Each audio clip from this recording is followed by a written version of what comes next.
اعوذ باللہ من الشیطان الرجیم بسم اللہ الرحمن الرحیم وَإِذْ قُلْنَا لِلْمَلَائِكَةِ اسْجُدُوا لِآدَمَ فَسَجَدُوا إِلَّا إِبْلِيسَ أَبَىٰ وَاسْتَكْبَرَ وَكَانَ مِنَ الْكَافِرِينَ وَإِذْ قُلْنَا اور جب ہم نے کہا لِلْمَلَائِكَةِ فرشتوں سے اسجدوا سجدہ کرو لآدم آدم علیہ السلام کو فسجدوا سب نے اس سجدہ کیا الا ابلیس مگر ابلیس نے انکار کیا ابا اس نے انکار کیا واستکبر اور غرور میں آ گیا تکبر کیا وکان من الکافرین اور وہ ہو گیا انکار کرنے والوں میں سے۔ قرآن مجید فرقان حمید کی اس آیت میں اللہ رب العزت کا ارشاد گرامی ہے۔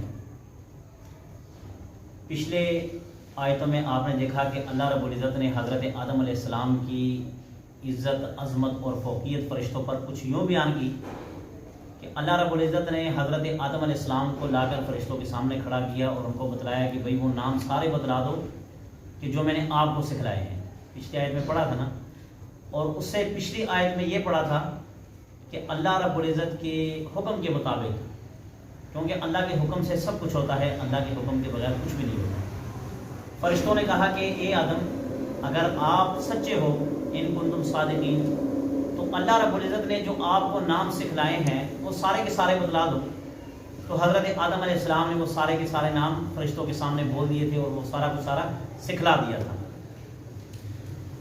اب یہ تھی حضرت آدم علیہ السلام کی عزت عظمت فوقیت فرشتوں پر جو ان کے سامنے ہوئی علم کے لحاظ سے، کہ حضرت آدم علیہ السلام کو اللہ رب العزت نے اتنا علم دیا کہ سارے کے سارے فرشتے اس وقت وہ حیران رہ گئے تھے۔ پھر یہ جب سارا کچھ ہو گیا تو اللہ رب العزت نے حضرت آدم علیہ السلام کی ذات گرامی کو سامنے کھڑا کیا اور اللہ نے فرمایا تمام کی تمام جاندار کو حکم تھا اس وقت، تمام کی تمام جتنے بھی جاندار تھے، چاہے وہ جن ہو چاہے وہ فرشتہ ہو۔ اللہ رب نے فرمایا کہ اچھا تمہیں پتہ چل گیا کہ یہ علم کے لحاظ سے آپ سے بڑھ کر ہے، عزت کے لحاظ سے آپ سے بڑھ کر ہے، اور یہ میرا نائب ہے، میرا خلیفہ ہے۔ اب دیکھیں دنیا میں لوگ کسی کے نائب ہوتے ہیں۔ حضرت ابوبکر صدیق رضی اللہ تعالیٰ عنہ رسول اللہ کے نائب ہیں، عمر فاروق ابوبکر صدیق کے نائب ہے، عثمان غنی عمر فاروق کے نائب ہے، علی المرتضیٰ عثمان غنی کے نائب ہے۔ یہ دنیا میں ایک سلسلہ چلتا آ رہا ہے، مگر آدم علیہ السلام ڈائریکٹ اللہ کے نائب ہیں، اللہ کے خلیفہ ہیں۔ تو اللہ رب العزت نے فرمایا کہ یہ میرا خلیفہ ہے، یہ میرا نائب ہے، سارے کے سارے اس کو سجدہ کرو، سارے کے سارے۔ اب جب یہ حکم آیا نا تو سارے کے سارے فرشتے جو تھے وہ سجدے میں گر پڑے الا ابلیس، مگر یہ شیطان تھوڑا سا پیچھے ہٹ گیا۔ جب پیچھے ہٹ گیا تو اللہ رب العزت نے فرشتوں کے سامنے اس سے پوچھا کہ بھائی آپ نے انکار کیوں کیا سجدے سے؟ تو اس نے اللہ کو کہا یا اللہ میرے اور آدم کے اندر ایک چیز کا فرق ہے۔ وہ کیا فرق ہے؟ وہ فرق یہ ہے کہ آپ نے مجھے آگ سے بنایا ہے اور اس کو مٹی سے بنایا ہے، اور آگ میں روشنی ہے، آگ میں بڑھوتری ہے، آگ اوپر کو اٹھتی ہے، اور مٹی میں اندھیرا ہے، مٹی میں اندھیرا آتا ہے، مٹی نیچے کو جاتی ہے، آگ مٹی کو اوپر پھینکے مٹی نیچے آ جاتی ہے، تو لہٰذا میں اس سے افضل ہوں۔ اب یہ ابلیس کس کو کہہ رہا ہے؟ اللہ کو کہہ رہا ہے کہ میں اس سے افضل ہوں۔ اللہ نے فرمایا فَخْرُجْ مِنْهَا فَإِنَّكَ رَجِيمٌ وَإِنَّ عَلَيْكَ لَعْنَةً إِلَىٰ يَوْمِ الدِّينِ، کہ تو نکل جائے یہاں سے، اب تو مردود ہو گیا، تو لعین ہو گیا، ملعون ہو گیا، قیامت تک تجھ پر لعنتیں برستی رہیں گی، پڑتی رہیں گی، نکل جائے یہاں سے۔ یہاں پر اللہ رب العزت نے جس چیز کی طرف اشارہ کیا ہے، اور مفسرین کرام اپنی تفسیروں میں لکھتے ہیں کہ دیکھیں بعض دفعہ حکم ایسے ہوتا ہے کہ انسان کے اپنے ذہن کو اپنے جسم کو ناگوار گزرتا ہے وہ حکم۔ کچھ حکم ایسے ہوتے ہیں، شریعت کے بہت سارے حکم ایسے ہیں کہ جو انسان کو بڑے ناگوار گزرتے ہیں مگر ماننے پڑتے ہیں۔ اگر نہیں مانو گے تو ابلیس والا کام ہو جائے گا، اور اگر مانو گے تو فرشتوں والا کام ہو جائے گا، اللہ تعالیٰ عزت عطا فرمائیں گے۔ اب میں اس کی مثال دیتا ہوں۔ شریعت میں حکم ہے کہ بھئی سود استعمال مت کرو، سود نہ کھاؤ۔ حالانکہ بظاہر اگر دیکھا جائے تو سود سے مال بڑھتا ہے، بظاہر میں اگر دیکھا جائے تو سود سے مال بڑھتا رہتا ہے۔ مثال کے طور پر آپ نے کسی کو ₹1,00,000 دیے ہیں، لاکھ کے ساتھ لاکھ آ گیا تو آپ کا فائدہ ہوا، آپ کا نفع ہوا، آپ کو سکھ مل گیا، یہ آپ کو ₹1,00,000 اضافی آ گئے۔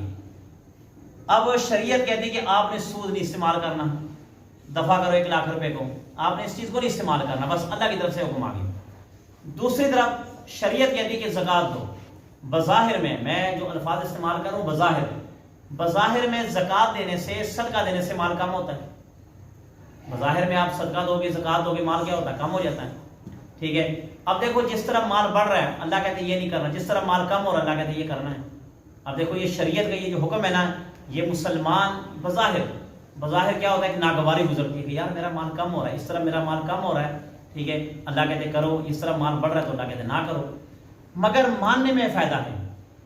سود کا جو پیسہ نا آدمی لے لیتا ہے بظاہر میں وہ بڑا خوش ہو جائے گا کہ چلو میرے پاس لاکھ روپے اضافی آ گئے، 1.5 لاکھ روپے آ گئے، 1.5 کروڑ آ گئے. مگر یقین مانے اس میں سکھ نہیں ہے، اس میں دکھ ہی دکھ ہے. اچھا سود کا پیسہ آ جائے گا، گھروں میں بیماری آ جائے گی، پریشانی آ جائے گی، اولاد نافرمان ہو جائے گی، بیوی نافرمان ہو جائے گی، گھر میں لڑائی جھگڑے. جب تک وہ حرام کا پیسہ آپ کے گھر میں ہے تب تک آپ کو سکون نہیں ملے گا. اور یہاں پر آپ کو اللہ نے یہ حکم دیا کہ زکوٰۃ نکالو، صدقہ نکالو. جیسے آپ نکالتے ہیں آپ کا سارا گھر پاک ہو جاتا ہے، آپ کا مال پاک ہو جاتا ہے، آپ کا جسم پاک ہو جاتا ہے. یعنی کہ ساری کی ساری پریشانی مصیبتیں ساری ہو جاتی نکل جاتی ہیں. مگر یہ چیزیں بظاہر ہیں. بظاہر اگر ان کا اندرون سے دیکھا جائے، اندر سے دیکھا جائے تو اس کے بڑے منافع ہیں، بڑے فائدے ہیں. کہ سود کھانے سے نقصان کیا ہے اور زکوٰۃ دینے کے فوائد کیا ہیں. تو یہ اللہ کا حکم جہاں پر آ جائے اس کو ماننا پڑے گا. مسلمان کے لیے تو یہی حکم ہے کہ اللہ کا حکم جہاں پر آ جائے، جس جگہ پر آ جائے، جس چیز کے بارے میں آ جائے اس کو ماننا پڑے گا. اگر مانو گے نہیں تو کام خراب ہو جائے گا. شیطان نے کیا متکبر ہوا. اور دوسرا اشارہ اس چیز کی طرف ہے کہ کبھی بھی غرور نہیں کرنا، کبھی بھی کسی چیز کے بارے میں غرور نہیں کرنا. اگر آپ کے پاس مال آ گیا اور ایک آدمی کے پاس مال نہیں، آپ کے دل میں یہ خیال آیا میرے پاس مال آ گیا میں اس سے افضل ہو گیا، یہی شیطان نے کہا تھا کہ میں اس سے افضل ہو گیا.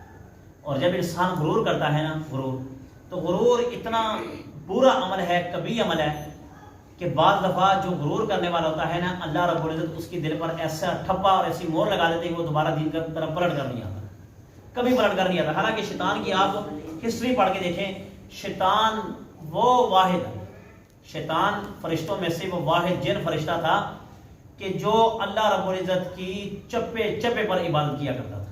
زمین کا ایسا کونا نہیں چھوڑا کہ جس پر وہاں پر اس نے عبادت نہ کی ہو، آسمان کا ایسا کونا نہیں چھوڑا کہ جہاں پر اس نے عبادت نہ کی ہو.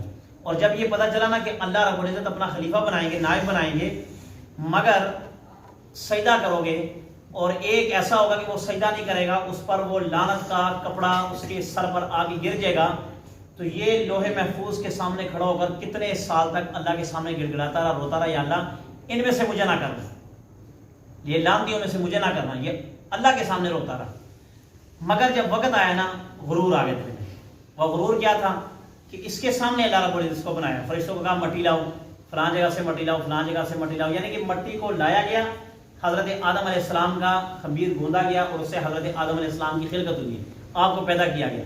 اس کے دل میں یہ غرور آیا کہ یار دیکھو میں کیا ہوں، میں چمکیلا ہوں، میں نور ہوں، میں آگ ہوں، مجھ سے چمک آتی ہے، اور یہ مٹی ہے اس سے چمک نہیں آتی. حالانکہ اگر دیکھا جائے نا، انسان کی فضیلت فرشتوں سے بھی بڑھ کر ہے. انسان کو اللہ رب العزت نے فرمایا اشرف المخلوقات. اشرف المخلوقات یعنی کہ جہاں مخلوق آ جائے نا اس سے بڑھ کر. اشرف کا معنی ہوتا ہے افضل. جتنی بھی خلقت ہے، مخلوق ہے، اللہ نے پیدا کی ہے، اس سے بڑھ کر انسان کی عزت و عظمت ہے، بڑھ کر. مگر شیطان کے دل میں یہ جانس اور یہ غرور آ گیا کہ میں اس سے اچھا ہوں، اس سے بہتر ہوں. اللہ نے وہیں پر اس کو کیا کر دیا، مردود قرار دے دیا. جب نکلنے لگا اللہ کو کہنے لگے اللہ جی ایک چیز کا مجھ سے وعدہ کیجیے، ایک چیز کا، آپ نے تو مجھے مردود قرار دے ہی دیا، ایک چیز کا وعدہ کیجیے کہ مجھے قیامت تک موت نہ دینا، قیامت تک. اللہ نے کہا ٹھیک ہے ہم تیری اس بات کو مان لیتے، قیامت تک تجھے موت نہیں آئے گی، زندہ رکھا جائے گا. پھر اس نے وہاں پر کہا اللہ جی آپ کی ذوالجلال رب، آپ کی ربوبیت کی قسم، میں اپنے دائیں والے کو، بائیں والے کو، سامنے والے کو، پیچھے والے کو گمراہ کرتا رہوں گا، ان کو میں نہیں چھوڑوں گا. یعنی کہ جہاں پر کوئی آدمی نیک کام کرے گا میں بسوں سے ڈالتا رہوں گا، میں بسوں سے ڈالتا رہوں گا، میں نہیں چھوڑوں گا. اب آپ وہی ہے، نماز پڑھنا کوئی آتا ہے ساتھ اس کو گیموں میں لے جاتا ہے، نماز پڑھنے آتا ہے ساتھ اس کو کسی دوسرے راستے میں لے جاتا ہے، نماز پڑھنے آتا ہے چلو آج میچ لگا ہوا، آج کرکٹ ہے، آج فلاں چیز ہے. یعنی کہ شیطان کی جان سے ہے، شیطان لگا ہوا. مگر اللہ نے بھی یہاں فرما دیا کہ ٹھیک ہے اگر تو کہتا نا کہ میں ان کو گمراہ کروں گا، جہنم کی طرف راستے پر لے کے جاؤں گا، اللہ نے فرمایا جو میرے ہیں وہ میرے ہوں گے، جو میرے ہیں وہ میرے ہوں گے، وہ کبھی تو اس کو بھٹکا نہیں سکتا. وہ میرے کون سے، وہ یہ نہیں ہے کہ وہ بس ان پہ نشان لگے ہیں یہ اللہ کے یہ شیطان کی، نہیں. جو اللہ اور اس کے رسول صلی اللہ علیہ وآلہ وسلم کی حکم کی تابعداری کرے گا، فرما برداری کرے گا، وہ اللہ اور اس کے رسول کی، وہ آپ بھی ہیں میں بھی. اور اگر ہم اللہ اور اس کے رسول کی فرما برداری کو چھوڑ دیں گے تو پھر نہ ہم اللہ کریں گے نہ رسول کریں گے، ہم شیطان والے اٹھیں گے. یہ اللہ نے کہہ دیا کہ جو میرے ہیں وہ میرے ہیں، جو تیرے ہیں وہ تیرے ہیں. تیرے سے کیا مراد ہے؟ نماز کا وقت ہے نماز نہیں پڑھتے، یہ بھی تیرے ہیں. زکوٰۃ کا حکم آتا ہے زکوٰۃ نہیں دیتے، یہ بھی تیرے ہیں. سود کا حکم آتا ہے کہ بھئی سود کو چھوڑ دو، یہ سود کو لے لیتا ہے، یہ تیرا ہے. جھوٹ نہیں بولنا، یہ جھوٹ بولتا ہے، یہ تیرا. اسی طرح غیبت سے منع کیا گیا، یہ غیبت کرتا ہے، یہ بھی تیرا. اور جو میں اس کو حکم کرتا ہوں اپنے بندے کو اس کے مطابق اپنی زندگی بسر کرتا ہے، یہ میرا. یعنی کہ خلاصہ یہ نکلا ہے کہ جہاں پر اللہ رب العزت کا حکم آ جائے، چاہے وہ بات دل کو گوار گزرے نہ گوار گزرے، اس پر عمل کرنا ہے. جہاں رسول اللہ صلی اللہ علیہ وسلم کا فرمان آ جائے اس پر عمل کرنا ہے. اور دوسری بات کہ غرور اور تکبر سے بچنا ہے. کسی چیز کے بارے میں بھی کبھی دل میں غرور اور تکبر اور بڑائی نہیں لانی. اگر کبھی بعض دفعہ آ بھی جائے تو اعوذ باللہ پڑھ لیا کرے، لا حول ولا قوت الا باللہ پڑھ لیا کرے. اور تیسری بات یہ ہے کہ رسول اللہ صلی اللہ علیہ وآلہ وسلم کی طریقے پر اور اللہ رب العزت کے حکم کے مطابق زندگی بسر کریں گے، کبھی بھی شیطان آپ کو اپنے چانسے میں نہیں لا سکتا ہے. اللہ سے دعا ہے کہ کچھ کہا سنت